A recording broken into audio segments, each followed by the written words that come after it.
an annual report put together by the Florida PIRG Education Fund on Citizens for Tax Justice.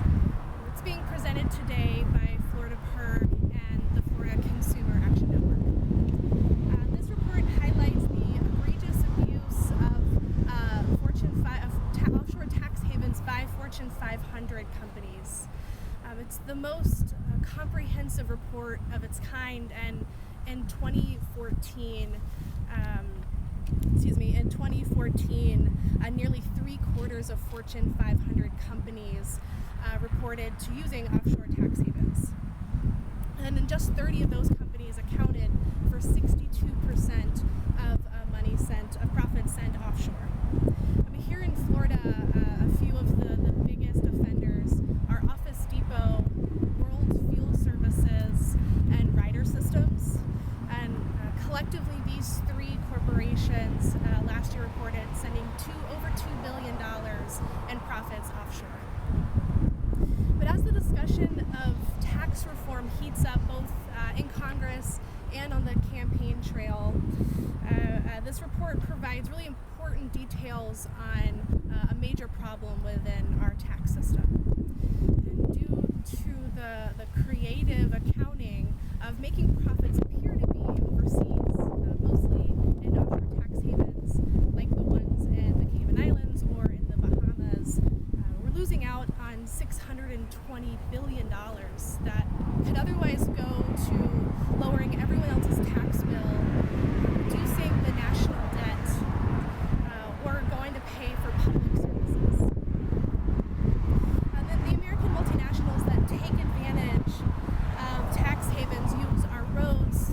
They benefit from our education system, as well as our large consumer market and the security that we have here, but they're ultimately taking a free ride at the expense of American taxpayers. And not only are these corporations holding their profits offshore, mostly by just opening up a P.O. box, they are often withholding information as far as how many subsidiaries they have, how much in profits they are holding in those subsidiaries, and then also how much money they would owe the federal government were they to repatriate those funds or those profits. But every year, these tax haven loopholes cost the U.S. $90 billion. But still, even worse, these loopholes mean that the burden rests on the shoulders of everyday American taxpayers and small business owners.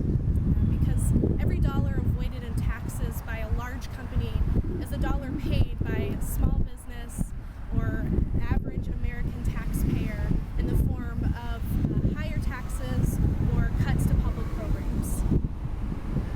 These tax havens unfairly cost Americans billions every year, and it's time that we restore fairness back into our tax system. So now I want to go ahead and welcome up our speakers. First, we are going to have Carl Nurse, president of Bay Tech Label and St. Petersburg City Councilor. And then we are going to have Reverend Jack Donovan, pastor of the Unitarian Universalist Church in St. Petersburg. Good morning. My name is Carl Nurse, president of Bay Tech Label. We're a 42-person company. For 29 years, we've been earning money and paying about a third of our profits in taxes. I don't mind paying my share. What I do mind is that 83 of the 100 largest companies in the country have set up shell game fronts where they funnel the money to offshore tax havens and avoid paying their share. When that happens, in this case it's about $90 million a year in lost revenue, the American taxpayers and small businesses are put in a disadvantage. It may be legal, but it's clearly immoral. And it puts the small businesses at a significant disadvantage. It's time to end this practice.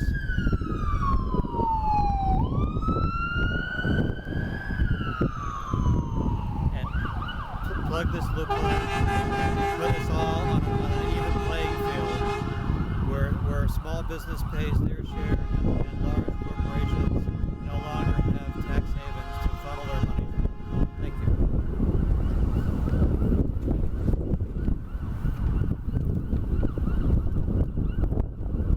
Good morning. My name is Jack Donovan. I'm the minister of the Unitarian Universalist Church of St. Petersburg. I have been a minister for 30 years, served both Unitarian Universalist and Presbyterian congregations, and have also served 2 terms on the Gainesville City Commission. So I know a fair amount about what a local municipality has to deal with in funding its programs that are so necessary to the community. Clergy are often asked whether certain behavior is moral or ethical. That is the behavior good for the health and spirit of the individuals and communities of the world?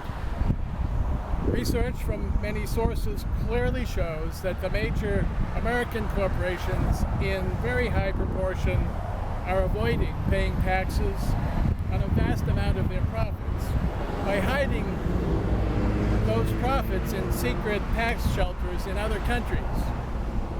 The result is that many of the basic needs of our country, like public safety, schools, health care, roads, other infrastructure, economic development, and environmental protection, go unmet or are paid for by those least able to afford them, or must be paid for by adding to our national debt. As a citizen and as a clergy person, I believe wholeheartedly that this shirking of fair responsibility is perverse and severely damaging to Americans, to humankind, and to earthkind.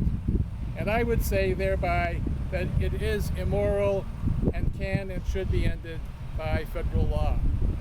Thank you. Great. Thank you both to Jack and Carl. Now we can go ahead and open it up to questions. Maybe I should ask this of someone who can answer about national questions. What kind of legislation in Congress is looking at what to do about tax loopholes offshore? Yeah, and if we could go ahead and bring Susan Michael questions. There have been a couple of bills in the legislature that would close some of the most egregious loopholes. And right now we're encouraging Senator Nelson, who's on the Finance Committee, to not support the Porter-Schumer bill that would allow corporations to continue to do business overseas and bring their dollars back at an unnecessarily low level. So we want to make sure that message is out there and people are aware. It's unfairly affects middle-class taxpayers, and it doesn't allow us to have the revenue to be able to do things that we need, like infrastructure and repair our crumbling bridges and highways. If it's okay with you, do you mind if I just do individual one-on-one interviews? Great. It might be easier for all of us. Yeah, All right, thanks. Great.